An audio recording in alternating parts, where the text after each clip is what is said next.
Hello बच्चों, चलिए प्रश्न पढ़ते हैं। एक त्रिभुज की भुजाएं एक्स की घात दो प्लस एक्स प्लस एक, दो एक्स प्लस एक तथा एक्स की घात दो माइनस एक है।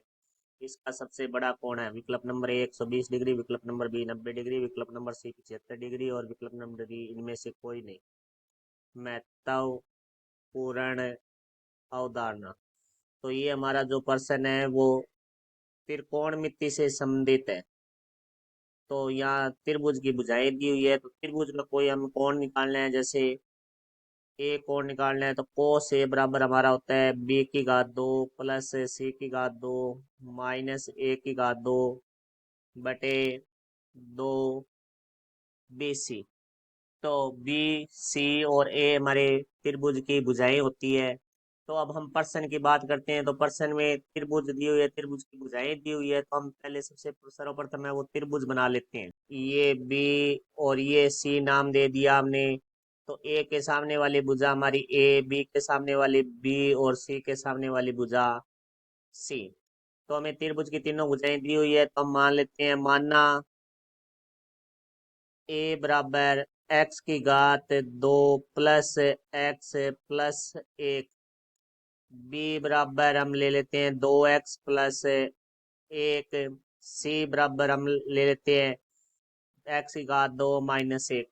हम जानते हैं कि बड़ी भुजा के सामने का कोण बड़ा होता है, छोटी भुजा के सामने का कोण छोटा होता है। तो हमें अब यहाँ एक्स के पदों में है, तो हमें यहाँ से नहीं बता सकते कि कौन सी भुजा बड़ी है। तो हम क्या करेंगे, या एक्स का मान रख लेते हैं कोई भी। तो एक्स बराबर दो रखने पर एक्स बराबर हम एक नहीं रख सकते, क्योंकि एक क्या रखेंगे, एक के बाद दो एक होता है, एक माइनस एक जीरो आ जाएगा। तो ये भुजा त्रिभुज बनेगा नहीं, क्योंकि त्रिभुज की भुजा जीरो आ चुकी है। तो दो रखते हैं, दो रखेंगे तो ए बराबर दो की घात दो प्लस एक।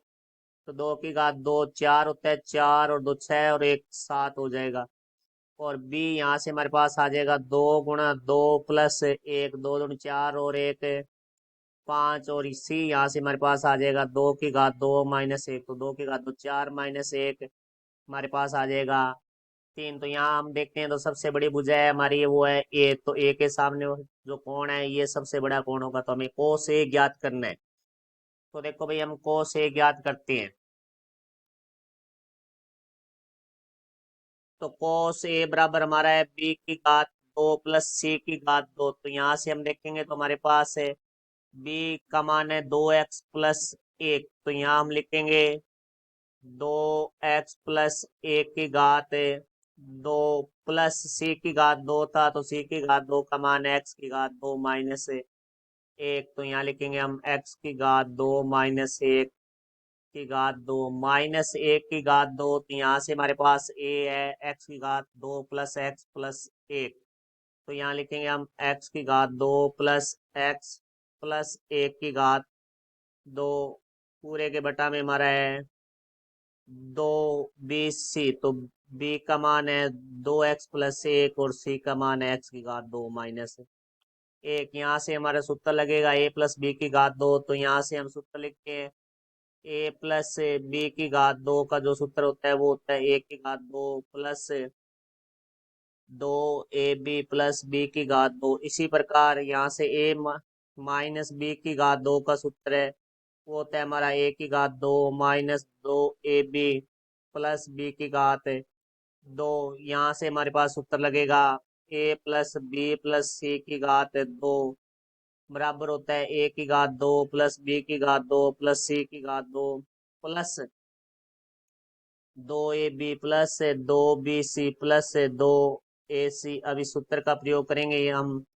तो सूत्र का प्रयोग करेंगे तो हमारे पास आ जाएगा ए की जगह दो एक्स और बी की जगह एक है। तो दो एक्स की घात दो हमारा हो गया चार एक्स की घात दो प्लस दो गुणा दो एक्स गुणा एक प्लस एक की घात दो हमारा एक होता है प्लस एक्स की घात दो की घात दो है वो एक्स की घात चार हो जाएगा माइनस दो गुणा एक्स की घात दो गुणा एक फिर प्लस एक की घात दो है वो हमारा एक होता है माइनस। यहाँ से हम एक्स की घात दो करेंगे तो हमारे पास आ जाएगा एक्स की घात चार। फिर एक्स की घात दो करेंगे तो एक्स की घात दो प्लस एक की घात दो है वो एक ही होता है।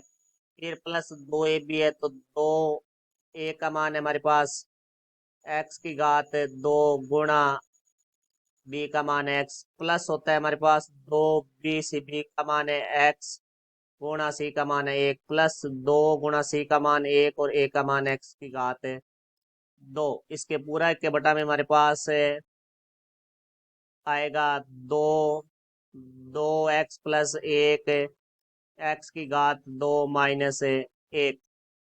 तो अब हम इसको हल करेंगे तो हमारे पास 4x की घात 2 प्लस 4x+1 प्लस एक्स की घात 4 माइनस 2x की घात 2 प्लस 1 माइनस का अंदर गुणा करेंगे तो माइनस एक्स की घात 4 माइनस एक्स की घात 2 माइनस 1 फिर माइनस 2 एक्स की घात ये 3 हो जाए क्योंकि गुणा में आधार सेम है तो घातें जुड़ जाएगी माइनस क्योंकि माइनस का अंदर गुणा हो रहा है तो -2x माइनस क्योंकि माइनस से प्लस गुणा होगा तो माइनस हो जाएगा 2x की घात 2 पूरे के बटा में हमारे पास आ जाएगा 2, 2x+1 एक्स की घात 2 माइनस 1। तो यहाँ से हम देखेंगे तो एक्स की घात 4 से हमारा एक्स की घात 4 कट जाएगा। यहाँ से देखते हैं -2x की घात 2 और -2x की घात 2 -4x की घात 2 प्लस की 4x की घात 2 से कट जाएगा। अब जो भाग बच गया है वो हम लिख लेते हैं तो बच गया 4x। अब एक एक से एक भी कट रहा है भाई, एक से हमने एक काट दिया। अब हम लिख लेते हैं बचा हुआ भाग 4x+1 -2x की 3 -2x। इस भाग को हम लिख लेते हैं। यहाँ से हमारे पास आ जाएगा तो 4x+1 तो यहाँ लिख दिया हमने 4x+1। फिर हमारे पास है -2x की 3 -2x की 3 फिर हमारे पास है यहाँ से -2x। यहाँ हमने लिख दिया -2x माइनस एक्स की घात 2 बटा में हमारे पास आ जाएगा 2 और 2x+1 प्लस एक्स की घात 2 -1। अब यहाँ से हल करते हैं क्योंकि यहाँ बराबर में हमारे पास था कोस ए। तो यहाँ से देखो भाई 4x में से 2x जाएगा तो हमारे पास बच जाएगा 2x।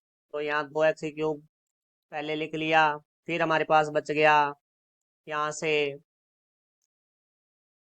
प्लस का 1 माइनस एक्स की घात 2 बटा 2, 2x+1 एक्स की घात 2 -1।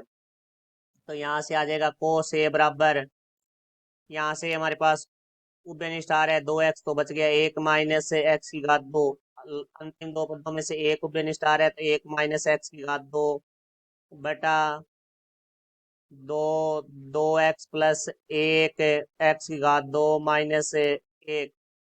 तो यहाँ से हमें प्राप्त होगा कोस ए बराबर 2x+1 1 माइनस एक्स की घात 2 क्योंकि यहाँ से हमारे पास 1 माइनस एक्स की घात 2 भी निश्चय है बटा में 2, 2x+1 एक्स की घात 2 -1। यहाँ देखो 1 माइनस एक्स की घात 2 है, यहाँ एक्स की घात 2 -1 है तो इसमें से माइनस उभयनिष्ठ ले लेंगे। यहाँ 2x+1 से 2x+1 तो यहाँ आ जाएगा हमारे पास कोस ए बराबर माइनस कॉमन लिया तो एक्स की घात 2 -1 बटा में 2x की घात 2 -1। तो ये भी हमारा कट जाएगा तो यहाँ से हमारे पास कोस ए बराबर आ जाएगा -1/2। कोस ए बराबर -1/2 मान है वो हमारा होता है 60 डिग्री का। तो कोस 60 डिग्री जब माइनस का चिन्ह है वो चतुर्थांश के बारे में बात करता है तो कोस है वो माइनस है द्वितीय और तृतीय चतुर्थांश में होता है, परंतु त्रिभुज का जो मान है वो 180 डिग्री से कम होता है तो ये द्वितीय चतुर्थांश में स्थित होगा। तो कोस 180 माइनस थीटा बराबर होता है माइनस कोस थीटा। तो इसको हम लिख सकते हैं कोस 180 माइनस थीटा के रूप में। तो यहाँ से हमें मिलेगा कोस ए बराबर है कोस 180 माइनस 60, तो यहाँ से कोस ए बराबर आ जाएगा कोस 120 डिग्री। तो यहाँ से हमें कोस ए बराबर कोस 120 डिग्री है, तो ए बराबर 120 डिग्री होगा। तो हमारा जो सबसे बड़ा कोण है वो 120 डिग्री होगा, जो कि हमारा विकल्प नंबर है ए है। ये हमारा उत्तर हुआ। आशा करता हूँ समझ आया होगा। धन्यवाद।